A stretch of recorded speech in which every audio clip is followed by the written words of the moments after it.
C'est un plaisir pour nous, mesdames et messieurs, de vous livrer quotidiennement les informations qui meublent l'actualité internationale. Bien le bonjour à chacun et à tous. En Côte d'Ivoire, la ministre de la fonction publique a annoncé les différents chantiers sur lesquels va intervenir son ministère durant cette année 2023. C'était le lundi 16 janvier 2023 à l'occasion de la rentrée solennelle du dit ministère. La ministre de la fonction publique, Anne-Désirée Ouloto, a annoncé à ses directeurs généraux, centraux et régionaux, le lundi 16 janvier à Abidjan-Cocody, les nombreux chantiers de son département pour l'année 2023. Pour 2023, la ministre a annoncé l'accélération des processus de mise en place des répertoires des emplois et compétences, des documents de profilage et de codification des postes et la réforme de l'Observatoire du service public. La finalisation du plan national de la formation continue et celle de l'ensemble des documents cadres afférents à la nouvelle politique de formation continue des fonctionnaires et agents de l'État, la promotion des pratiques vertueuses de gestion, de l'excellence et du mérite et les missions de terrain figurent également parmi les chantiers de 2023. Anne-Désirée Ouloto a insisté sur le renforcement de la gouvernance par la gestion axée sur le résultat. Elle a aussi souhaité que toutes les actions soient engagées pour l'adoption urgente du projet de loi portant statut général de la fonction publique.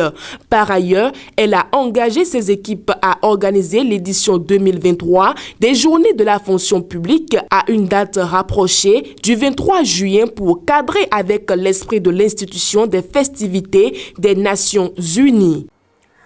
Nous parlons sécurité à présent. Le président de la transition burkinabé a rencontré les étudiants de l'université Kizebo ce mardi 17 janvier 2023. Avec ses apprenants, il était essentiellement question de démentir les rumeurs qui visent à ternir l'image des VDP au pays des hommes intègres. Le chef de la transition du Burkina Faso a rencontré les enseignants et les étudiants séparément. Sécurisation des universités, amélioration des conditions d'études, question des volontaires pour la défense de la patrie ou encore réouverture des établissements fermés à cause du terrorisme étaient au cœur des échanges. Face aux étudiants, le capitaine Ibrahim Traoré a invité les jeunes à se départir de tous ceux qui brandissent les risques de guerre ethnique ou religieuse suite au recrutement des milliers de volontaires pour la défense de la patrie. Dans leurs interventions, les étudiants sont surtout revenus sur la sécurisation des installations universitaires et la reprise des cours à Dori et à Warigouya fermés suite à la menace des groupes armés terroristes.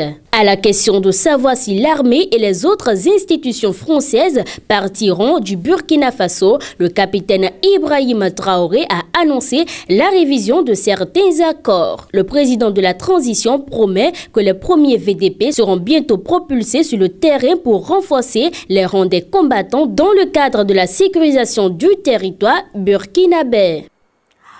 Au Gabon, sous peine d'être exécuté par la Cour constitutionnelle, le gouvernement a enfin annoncé les 2 étapes pouvant permettre l'élection du bureau du centre gabonais des élections dissous le 5 janvier 2023. L'annonce a été faite par le ministre de l'Intérieur du Gabon ce lundi 16 janvier 2023.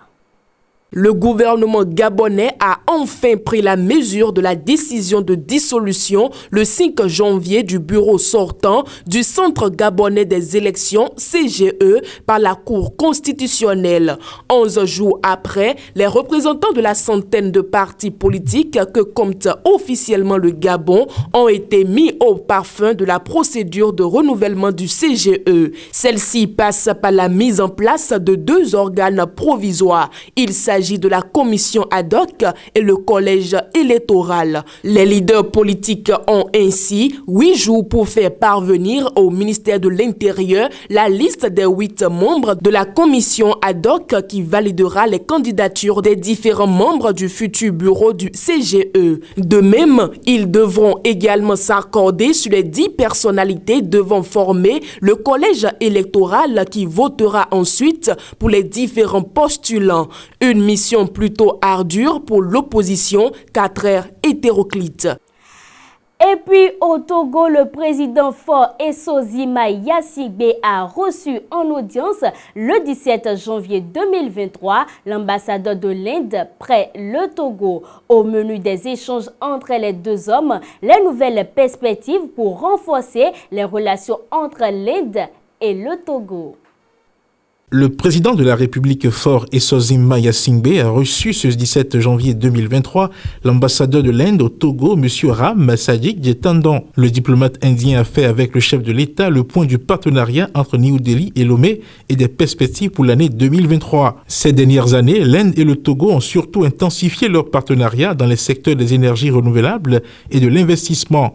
En juin 2021, le gouvernement togolais a signé avec la Exim Bank of India un accord de près de 22 milliards de francs CFA pour le financement d'un projet d'électrification de 350 localités du pays. L'Inde accompagne également le Togo dans la mobilisation des investissements directs étrangers pour la réalisation progressive des projets structurants de la plateforme industrielle d'Adétikopé. L'essor des investissements indiens au Togo est aussi marqué par l'implantation de plusieurs unités industrielles sur cette zone multimodale, à savoir l'usine textile, l'usine d'assemblage de motos électriques et l'usine de transformation d'aluminium. La coopération entre l'Inde et le Togo couvre également les domaines de l'agriculture, du commerce, du développement à la base, de la santé, l'eau, l'éducation et la formation à travers le financement des projets.